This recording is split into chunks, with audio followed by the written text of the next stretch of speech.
Kumusta kaibigan? Ang kwento nating itatampok ngayon ay ang napakaganda at maaksyong pelikulang The Tank.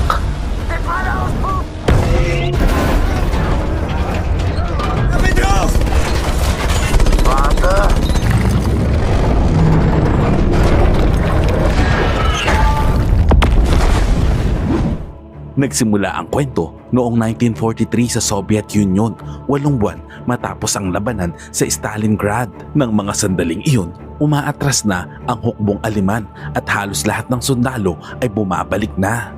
Ngunit naiwan si Teniente Philip at ang kanyang crew sa tangke upang pigilan ang mga kaaway na makatawid sa isang mahalagang tulay. Ilang minuto na lang at sasabog na ang tulay. Habang papalapit ang mga kalaban, patuloy namang lumalaban sina Philip para patagalin ang oras. Philip! Philip! Feuer! Achtung! Geladen!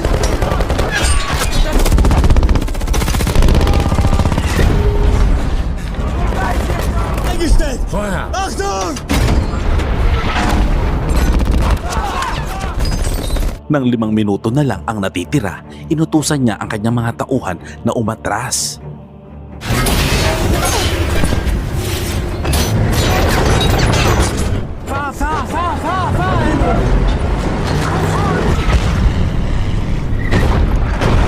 Sinimulan nilang tawirin ang mahabang tulay habang pinapaputukan ng mga kaaway. Bigla namang umatake ang mga eroplano sa himpapawid at sinimulang bombahin ng tulay. Tinamaan ng tangke at ito ay nasunog. Pumasok ang apoy at usok sa loob, ngunit kahit nasa gitna ng panganib, hindi sila huminto. Habang nagpapatuloy sila sa pag-usad, sa gitna ng tulay, napansin ni Philip ang isang usa na biglang lumitaw sa kanilang daraanan. Sa kabila ng nakamamatay na panganib, nagawa nilang makaligtas sa huling sandali.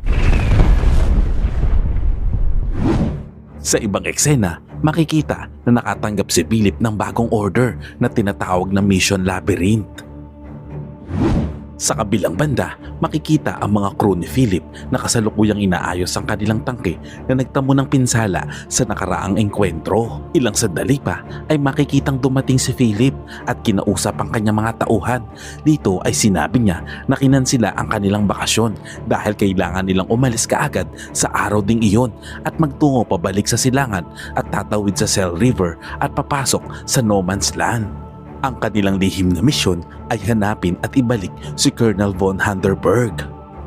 Akala ng lahat ay patay na ang Colonel, ngunit napag-alaman na buhay pa pala ito. Dahil top secret ang operasyon, kaya sila lamang ang naatasang kumilos. Inutusan ni Philip ang kanyang mga tauhan na ihanda ang tangke. Matapos ang mabilis na paghahanda, pinaandar nila ang makina at muling umalis patungo sa delikadong misyon. Habang naglalakbay, nag-uusap sila tungkol kay von Hindenburg. Ayon sa impormasyon, nagtatago ang colonel sa isang bunker sa silangan ng Novyar. Malalaman na naiwan siya sa 6th Army ng Stalingrad nang umatras ang lahat. Nakaligtas siya, ngunit natanggalan siya ng isang kamay. Natrap siya sa ilalim ng mga guho at kinailangan niyang putulin ang sarili niyang kamay para makalabas. Nakaligtas siya sa pamamagitan ng pagtatago at nang makabalik, ipinadala siyang muli ng hukbo sa digmaan. May ilan na naniniwala na baka ngayon ay espiya na siya ng mga Ruso. Ipinaliwanag ni Philip na si Von ay tinatrabaho ang isang lihim na plano ng pagsuko at may hawak siya na mahalagang impormasyon ng hukbo na hindi dapat mapunta sa kamay ng kaaway. Kaya kailangan nilang maglunsad ng rescue mission para sa kanya. Naglakbay sila ng ilang oras at nang lumubog ang araw at dumilim, ipinarada nila ang tangke sa gitna ng gubat upang magpahinga. Nagtayo sila ng tent at sinabi ni Philip kay Mitchell na sila ang unang magbabantay sa gabi. Sinabi ni Mitchell na ikinuwento sa kanya ng nobya ni Helmut na may mga multo sa gubat na kanilang kinaroroonan at ang kanilang mga kaluluwa ay naglilibot sa paligid. Pinagtawanan naman siya ni Helmut dahil naniwala siya rito. Habang nag-uusap sila ay umalis naman si Philip upang mag-ikot-ikot sa paligid. Ilang sandali pa ay sinundan siya ni Mitchell at sinabihan niya ito na huwag pansinin ang pang-aasar ni Helmut. Ikinuwento niya na nahiwalay si Helmut sa kanyang anak na lalaki na 15 taong gulang dahil sa digmaan. Kaya marahil Ang pangaasar niya ay paraan lang niya para ipakita na nagmamalasakit siya kay Mitchell. Kinabukasan, nagpatuloy sila sa paglalakbay. Nakarinig naman sila ng Latin Mass sa radyo. Nakakaiba para sa kanila dahil karamihan sa lugar na ito ay mga Orthodox, dahil dito ay pinatay nila ang radyo. Makalipas ang ilang sandali, nakita nila ang mga harang para sa tangke. Tinanong ni Mitchell kung sino ang gumawa nito. Sinabi ni Philip na ipinagawa nila ito sa mga bihag nilang sundalo noon upang maging proteksyon sa mga kalaban. At ang mga hindi kayang magtrabaho ay pinatay nila at iniwan na lamang doon. Pagkatapos ay nagpatuloy sila sa pag-usad. Nang marating nila ang isang malawak na field, napansin ni Philip ang isang danger sign at agad niyang pinahinto ang tangke. Pansahan! Dito ay ininspeksyon nila ang lugar upang matiyak ang kanilang seguridad. Lumabas sila Philip, Mitchell at Kaylee upang hanapin ang mga landmine. Umikot si Philip sa paligid ng tangke at natagpuan ang isang landmine sa mismong harap ng mga gulong. Tinawag niya si Mitchell upang tulungan siyang i-disarm ito. Bigla namang na-monitor ni Christian ang isang tangke sa malayo kaya't sinabihan siya ni Philip na bantayan ito. Samantala, hindi makita ni Philip ang mga cable sa mine kaya sinabi niya kay Mitchell na kailangan nila itong iangat. Pagbuhat nila, nakita ni Mitchell na may granada sa ilalim kaya agad niyang inilagay ang kanyang kamay upang hawakan ito at hindi sumabog. Isang bitag sa loob ng bitag. Kinabahan si Mitchell dahil labis na panganib ang kanilang kinahaharap. Sinabi ni Philip na huwag siyang gagalaw at ipinangako na babalik siya upang iligtas. Zuerst bringe ich den Pan, kümmere ich mich um dich. Pagkatapos, inutusan ni Philip ang mga crew na sumakay sa tangke upang umatras. Labis naman ang pag-aalala ni Helmut habang ito ay umaatras.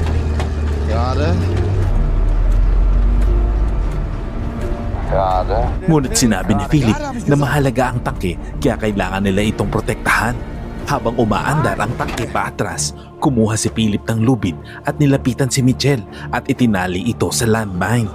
Inutusan niya ang batang sundalo na dahan-dahang hilahin ang kanyang mga kamay palabas. Napuno ng tensyon ang mga sandaling iyon at maingat na inalis ni Mitchell ang kanyang kamay at sa wakas hindi ito sumabog.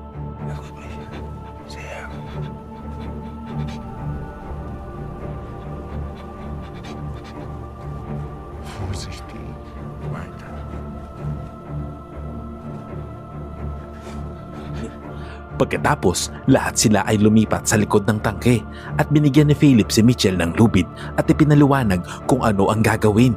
Dahang-dahang hinila ni Mitchell ang lubid at sumabog ang mina na nagpa-trigger din sa lahat ng iba pang mina sa paligid.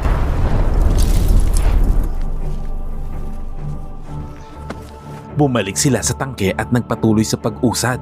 Habang nasa biyahe, iniisip naman ni Philip ang kanyang pamilya. Ngunit isang madilim na alaala mula sa nakaraan ang patuloy na bumabagabag sa kanya. Ilang sandali pa, inatake sila ng isang malaking tangke. Sa sobrang lakas, isang tama lang nito ay maaari silang mawasak agad. Gumamit sila ng smoke grenades para makatakas. Ngunit may 3 tangke pa na paparating mula sa ibang direksyon.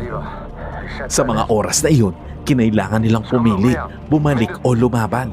Sa kabilang dako ng bukirin ay may nakita silang ilog at biglang may naisip si Philip. Sinabi niya kay Helmut na tumulak papunta sa ilog. Ilang sandali pa ay narating nila ito. Inutusan ni Philip ang lahat na bumaba sa tangke at sinabi niya sa kanyang unit na ihanda ang Tiger Tank para ilubog sa tubig. Ngunit tumanggi si Helmut dahil maraming tama ang tangke at may panganib na tuluyan silang malunod sa ilog. Pero sinabi ni Philip na wala na silang no choice. Inihanda nila ang tangke at sinimulan ang pagtawid sa ilog. Unti-unting lumubog ang tangke sa ilalim ng tubig.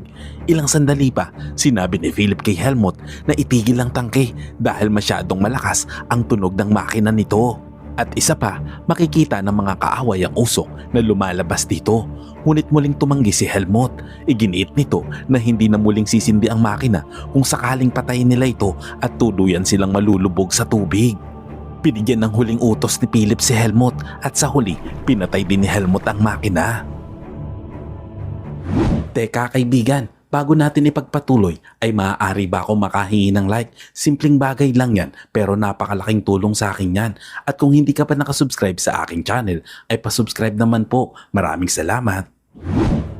Nanatili silang nakalubog sa ilalim ng tubig at sa kabutihang palad walang naging tagas ang tangke at matibay pa rin ito.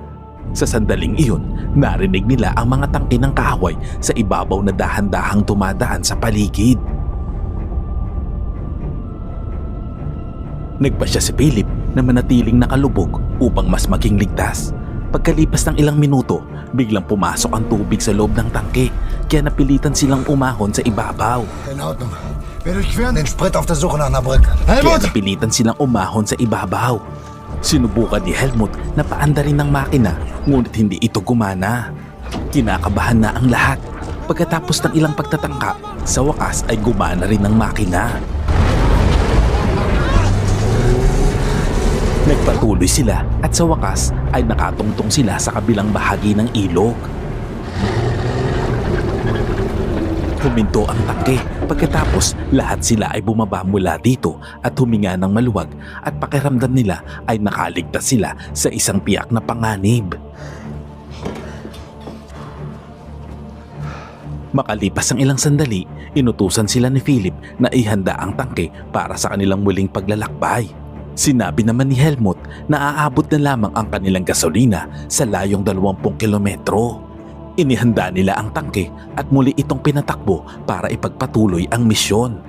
Nang gabing iyon, habang sila'y naglalakbay, naalala ni Philip ang nakaraan at si Von Handerberg na dati niyang kaibigan. Ngunit may nangyari sa pagitan nila na hindi niya gustong pag-usapan. Binigyan ni Philip ang lahat ng Ferbitin, isang gamot na nagpapaboost sa kanilang alertness at stamina. Sinabi niya na kailangan nilang maglakbay magdamag kaya kinakailangan nilang uminom nito maliban sa radio operator. Ilang sandali pa, bigla siyang napatigil nang may nakita sa di kalayuan. Sinabi nito na ihinto ang tangke at patayin ang makina. Tumingin siya at napagtanto na mga kasamahan nilang sundalo ang naroon kaya inutos na muling paandarin ang makina at magpatuloy sa pag-usad.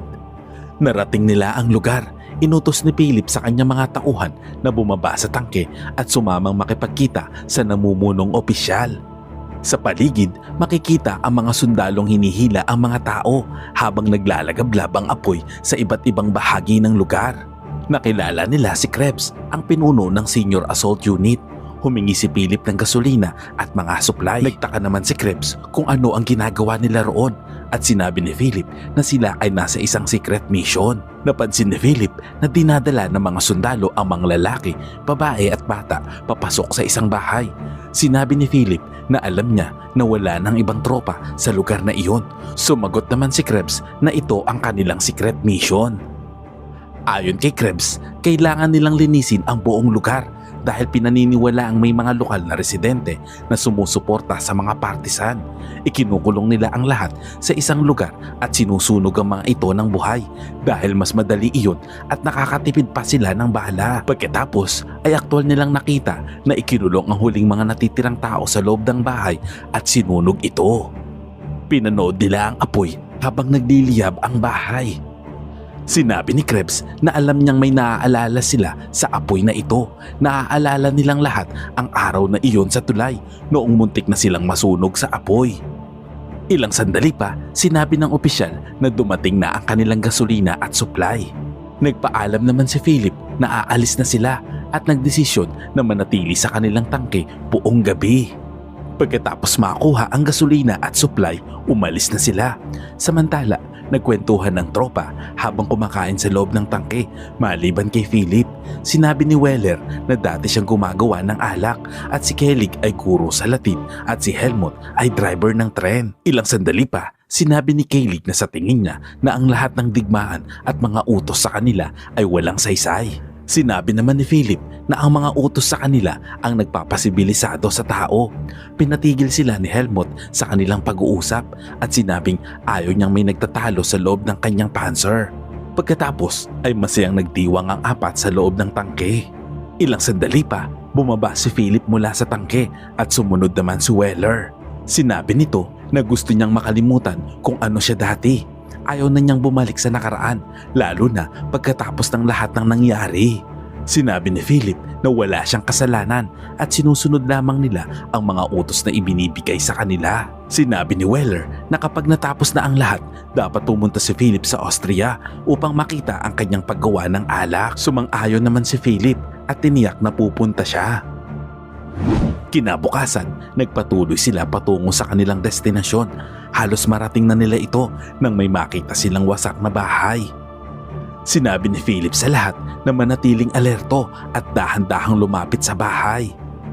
Naghinala si Philip na isa itong bitag. Inihanda ni Kayleigh ang kanyang baril at sinigurado rin na nakahanda ang kanyon.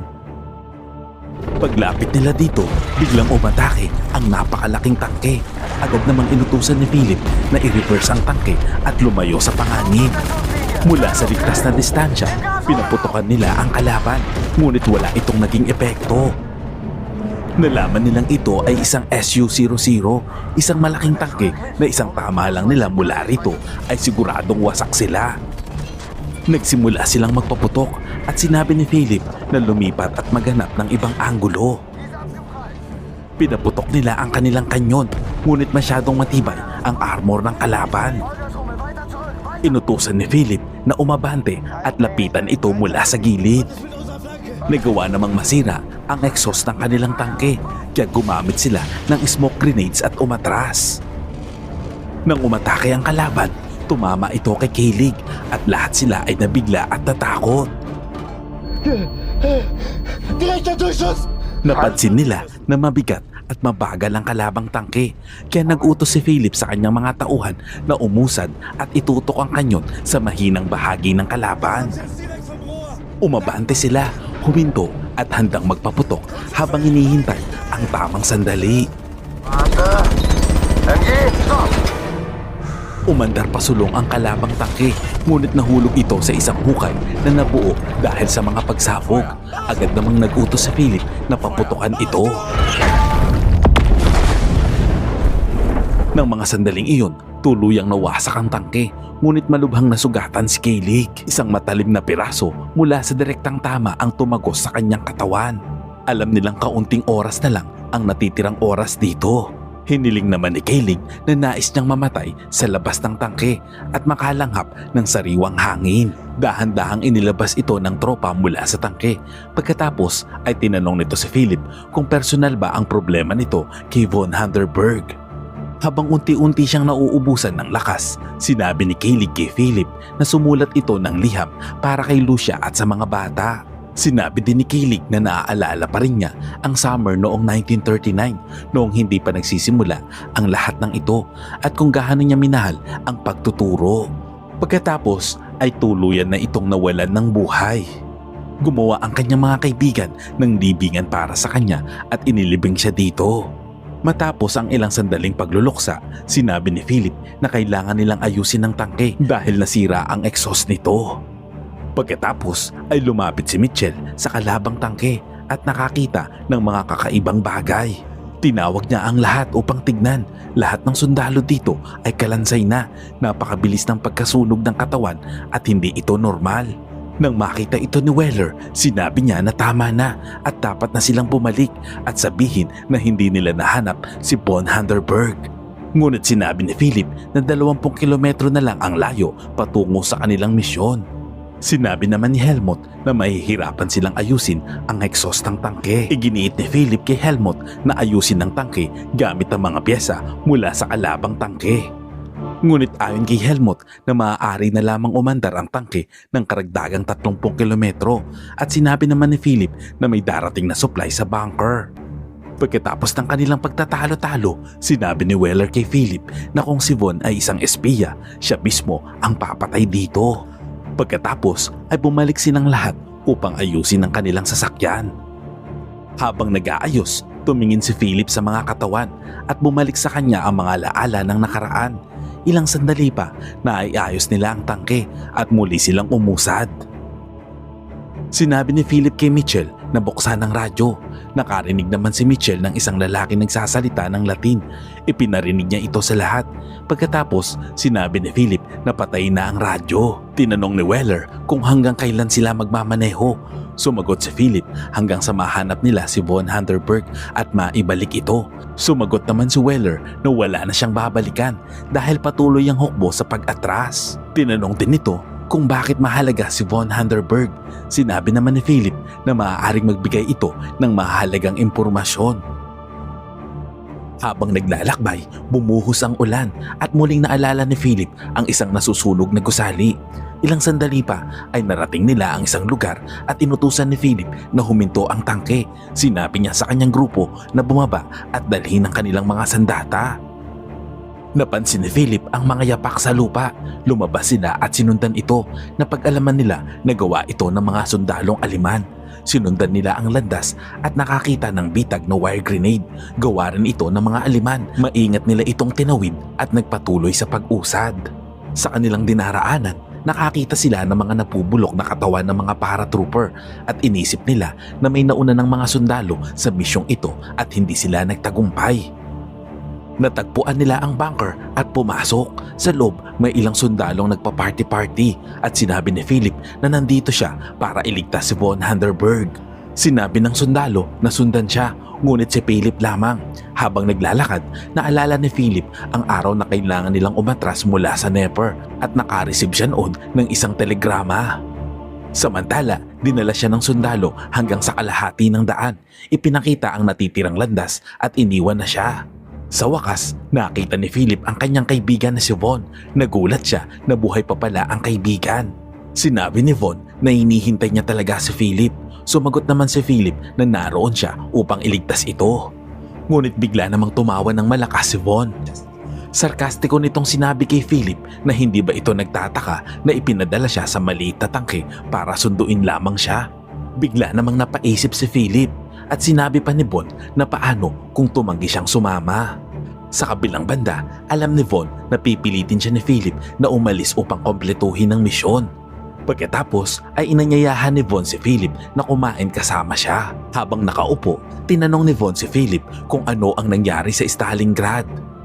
Lumalabas na ang mga alaala na patuloy na bumabalik sa isip ni Philip ay mula sa Stalingrad. Noong panahong iyon, ang mga puwersang Ruso ay nagkubli kasama ang mga babae at bata sa isang buong bahay at kinailangan nilang sunugin ang mga ito. Nang mga sandaling iyon, nag-aalangan si Von, ngunit sinabi ni Philip na sundin ang utos. Sinunod ni Von ang utos at pinasabog ito ni Philip gamit ang tangke at nasunog ang buong bahay kasama ang lahat.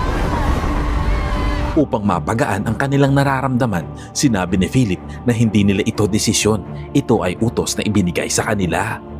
Samantala, napansin naman ni Philip na ang mga pagkain na nasa lamesa ay nagsimula ng mabulok. Pagkatapos, sinabi ni Von na dahil sa'yo, nandito tayo. Lahat tayo nandito dahil sa'yo. Sagot ni Philip, tumating ako upang tapusin ang operasyon. Pinadala ako ni Colonel Richter. Sinabi ni Von na ang lahat ng ito ay nangyayari lamang sa iyong isip. Pagkatapos ay binalik ni Von si Philip sa tulay at tinatanong kung bakit na-delay ang utos ng kanilang pag-atras dahil hindi ito karaniwang ginagawa ni Philip. Biglang naalala ni Philip ang isang telegrama na natanggap niya noon. Nakasulat dito na namatay ang kanyang asawa at anak. Nasunog ito sa isang bahay katulad ng ginawa niyang pagsunog sa mga babae at bata. Ayon kay Von, na anuman ang itinanim mo, iyon din ang aanihin mo. Tinanong siya ni Philip kung nasaan ba sila. Pagkatapos ay narinig niya ang mga sigaw ng mga babae at bata mula sa apoy. Sinabi ni Von na dito na nagtatapos ang iyong paglalakbay. Ako ay natapos na noon pa. At sinabi ni Von na matagal na siyang namatay at hinatak siya ni Philip patungo sa apoy.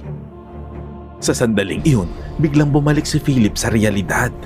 Lumalabas na nasa tulay pa rin siya kasama ang grupo at ang lahat ng nangyari ay nasa isip lamang niya. At ng mga sandaling iyon, si Philip at ang kanyang crew ay namatay sa tulay.